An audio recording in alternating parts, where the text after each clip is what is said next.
mountain with a numerous assemblage of monks. 1,200 monks in all. All of them arhats, free from depravity, self-control, thoroughly emancipated in thought and knowledge, having done their duty, reached the goal, in whom the ties which bound them to existence were wholly destroyed, who had reached the utmost perfection in subduing their thoughts. These were eminent disciples such as the Venerable Shariputra, the Venerable Subhuti, and the Venerable Rahula. With them were yet great disciples, such as the Venerable Ananda, still under training. Also present were 6,000 nuns, having at their head Mahaprajapati and the nun Yasodhara,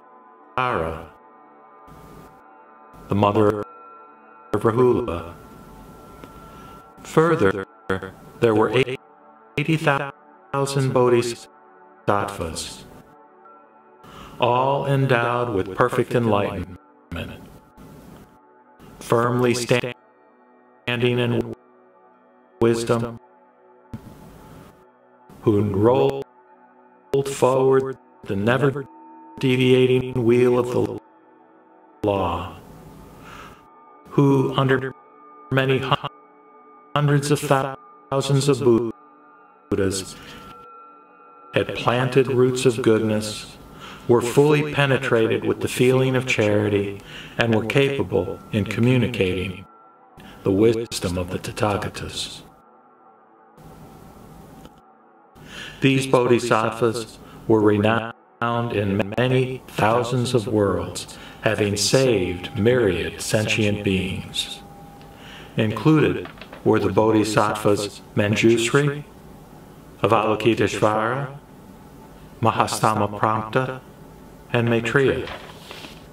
Now, at that time, the world-honored one, surrounded, attended, honored, revered, venerated, and worshipped by the four groups of hearers, after expounding the Sutra of Innumerable Meanings, a text serving to instruct bodhisattvas and proper to all Buddhas, sat cross-legged on the seat of the law and entered upon the meditation termed the Station of Innumerable Meanings.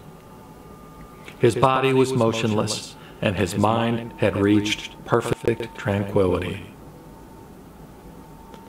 As the world-honored one entered upon his meditation, there fell a great rain of divine flowers, covering the world-honored one and the four groups of hearers, while the whole Buddha field shook. Then did those who were assembled and sitting together in that congregation, monks, nuns, male and female lay devotees, as well as gods, nagas, goblins, gandharvas, demons, garudas, kanaras, great serpents, men and beings not human, as well as governors of a region, rulers of armies, and rulers of 4 continents, all of them with their followers, gaze on the world-honored one in astonishment, in amazement, in ecstasy. And at that moment there issued a ray from within the circle of hair between the eyebrows of the world-honored one. It extended over 1,800,000 Buddha fields, so that all those Buddha fields appeared wholly illuminated by its radiance. And the beings in any of the six states of existence became visible, all without exception. Likewise, the world-honored ones, staying, living, and existing in those Buddha fields, became all visible, and the law preached by them could be entirely heard by all beings. And the bodhisattvas in those Buddha fields, who plied the bodhisattva course with ability, due to their earnest belief in numerous and various lessons and the fundamental ideas, they too all became visible. And the stupas made of jewels and containing the relics of extinct Buddhas all became visible in those Buddha fields. Then rose in the mind of the Bodhisattva Mahasattva Maitreya this thought: "Oh, how great a wonder does the Tathagata display! What may be the cause? What the reason of the world-honored one producing so great a wonder as this? Such astonishing, prodigious, inconceivable, powerful miracles now appear, although the world-honored one is absorbed in meditation. Why, let me inquire about this matter. Who would be able here to explain it to me?" He then thought, "Here is Manjusri, who has plied his office under formal Tathagatas and planted the roots of goodness while worshipping many Buddhas. This Manjusri must have witnessed before such signs of the former Tathagatas, those perfectly enlightened Buddhas. Of yore, he must have enjoyed the grand conversations on the law. Therefore, I will inquire about this matter with Manjusri." And the four groups of the audience, monks, nuns, male and female lay devotees, numerous gods, nagas, goblins, gandharvas, demons, garudas, kimnaras, great serpents, men and beings not human, on seeing the magnificence of this great miracle of the world-honored one, were struck with astonishment, amazement, curiosity, and they thought, "Let us inquire why this magnificent miracle has been produced by the great powerful Lord." At the same moment, at that very instant, the Bodhisattva Mahasattva Maitreya knew in his mind the thoughts arising in the minds of the four groups of hearers, and he spoke to Manjusri. "What, O Manjusri, is the cause? What is the reason of this wonderful, prodigious, miraculous shine having been produced by the world-honored one? Look how these 18,000 Buddha fields appear, variegated, extremely beautiful, superintended by Tathagatas." Then it was that Maitreya, the Bodhisattva Mahasattva, addressed Manjusri in the following stanzas. "Why, Manjusri, does this ray darted shine forth, and why this abundant rain of flowers? I see also many bodhisattvas living in the forest, and others inhabiting the empty wilderness, engaged in reciting and reading. And some bodhisattvas I see, full of wisdom, betake themselves to mountain caves, where by cultivating and meditating on the Buddha knowledge, they arrive at its perception. Others, who have renounced all sensual desires by purifying their own self, have cleared their sphere and obtained the 5 transcendent faculties. Some are standing firm, the feet put together and the hands joined, in token of respect toward leaders. Some, thoughtful, meek, and tranquil, who have mastered the niceties of the course of duty, question the highest of men about the law and retain in their memory what they have learned. And I see here and there some sons and daughters of the principal Buddha who, after completely developing their own self, are preaching the law to many hundreds of thousands of living beings with many myriads of illustrations and reasons. Joyfully they proclaim the law, rousing many bodhisattvas. They strike the drum of the law. Others are saving creatures in the hells by emitting radiance and rouse them to enlightenment. There are some sons and daughters of the Buddha who dwell in the forest, abiding in vigor, completely renouncing sloth, and actively engaged in walking. It is by energy that they are striving for supreme enlightenment. Others complete their course by keeping a constant purity and an unbroken morality, like precious stones and jewels. By morality do these strive for supreme enlightenment. Further, I see bodhisattvas who have forsaken all wanton pleasures, shun unwise companions, and delight in being with genteel men and women. Then there are bodhisattvas who, with avoidance of any distraction of thoughts and with attentive mind, have meditated for years in the caves. These strive for enlightenment by dint of meditation. Some again offer in the presence of Buddhas and the assemblage of disciples gifts consisting of food and drink, medicines. Others offer in presence of the Buddhas and the assemblage of disciples clothes. They bestow in presence of the Buddhas hundreds of thousands of monasteries which they have caused to be built of precious substances, and which are furnished with numerous couches. Some present the leaders and their disciples with neat and lovely gardens, abounding with fruits and beautiful flowers, to serve as places of daily recreation. When they have, with joyful feelings, made such various and splendid donations, they rouse their energies in order to obtain enlightenment. These are those who try to reach supreme enlightenment by means of charitableness.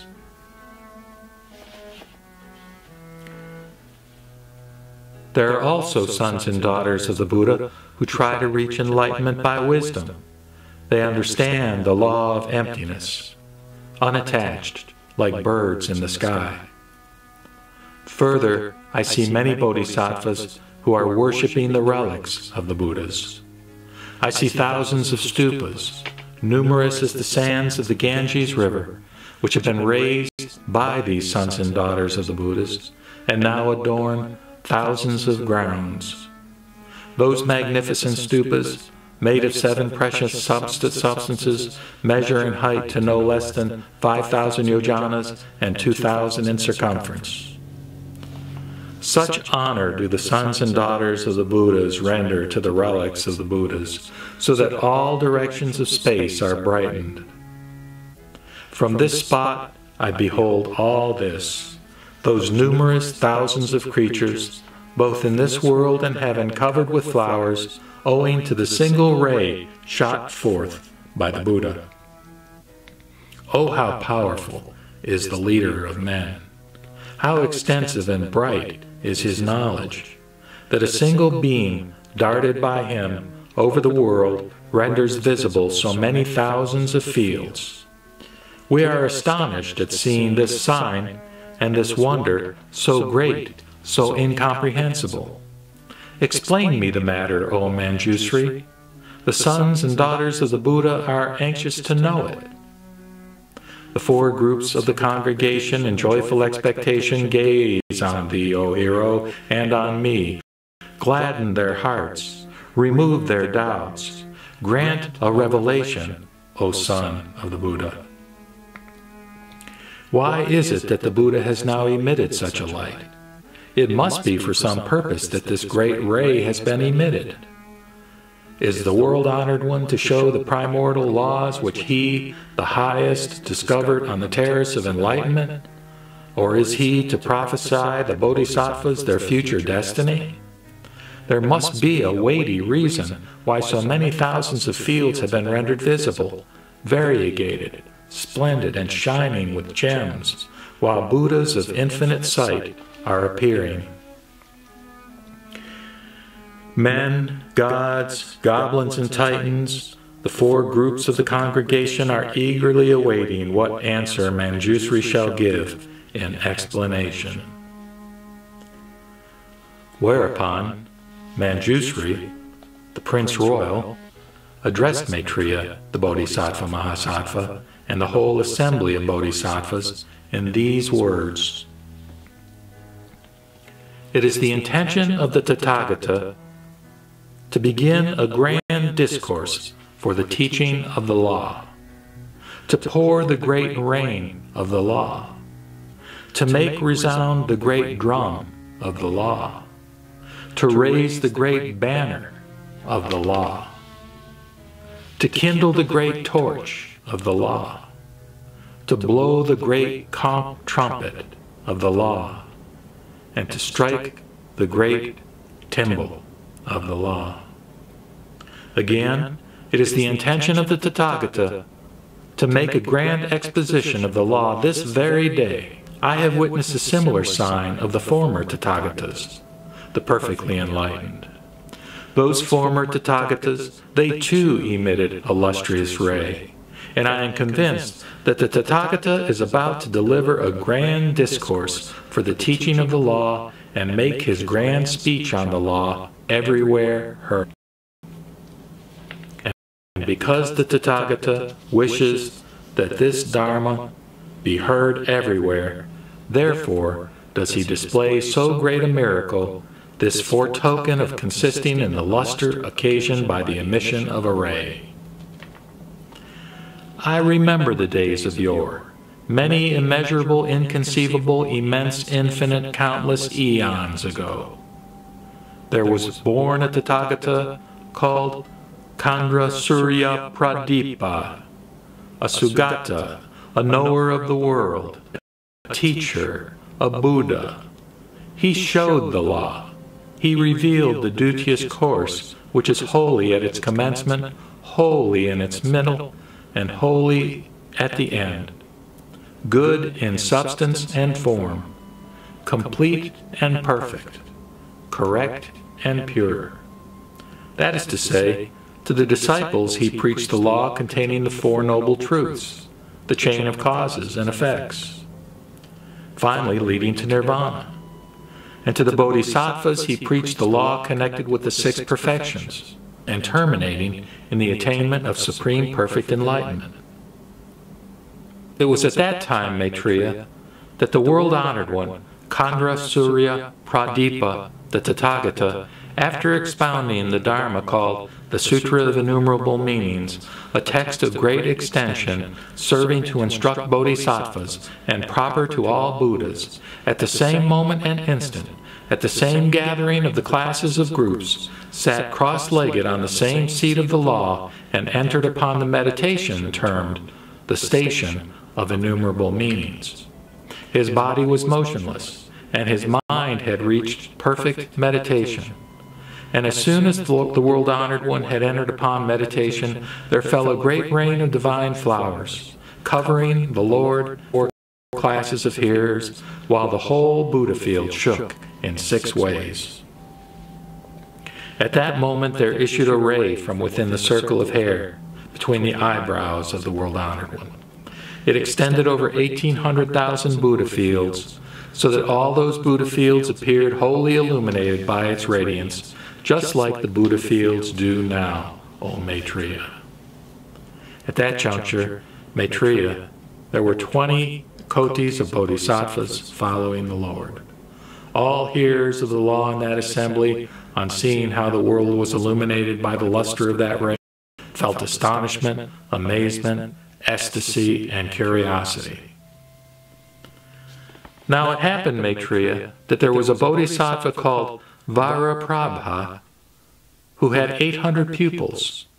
It was to this bodhisattva Varaprabha that the Lord, on rising from his meditation, revealed the Dharma called the Lotus of the True Law. He spoke during fully 60 intermediate kalpas, always sitting on the same seat, with immovable body and tranquil mind.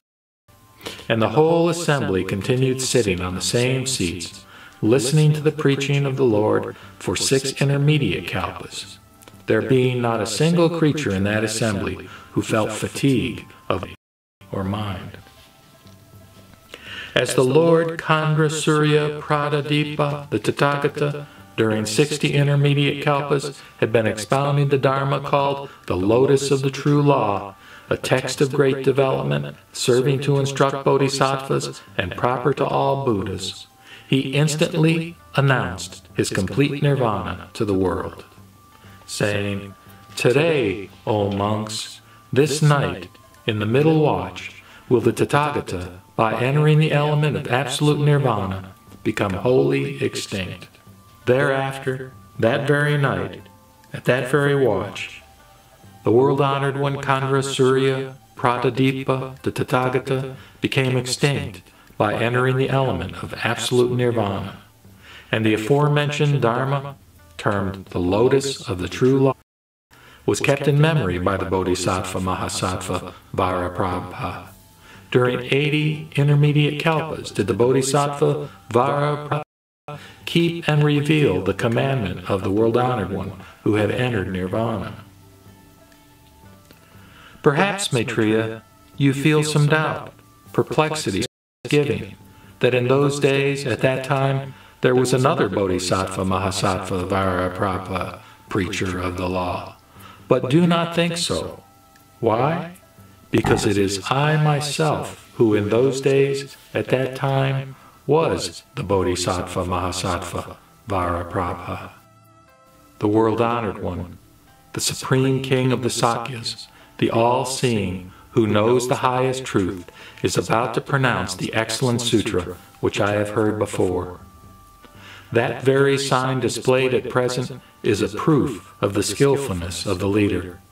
The line of the Sakyas is to make an exhortation, to declare the fixed nature of the law. Be well prepared and well-minded. Join your hands. He who is affectionate and merciful to the world is going to speak.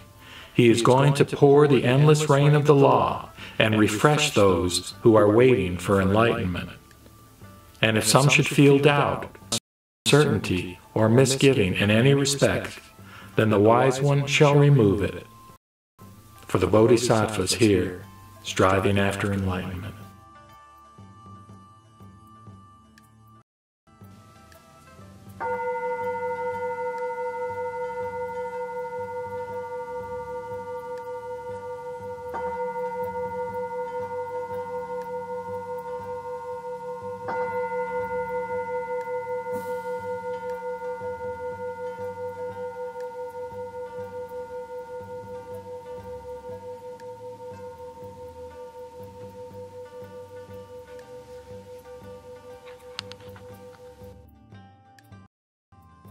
The unsurpassed, deep, profound, subtle, wonderful Dharma in 100,000 million eons is difficult to encounter.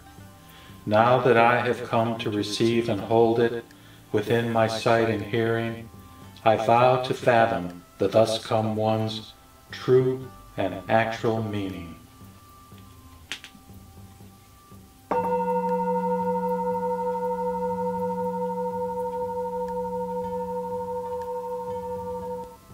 The Sutra of the Lotus Flower of the Wonderful Law.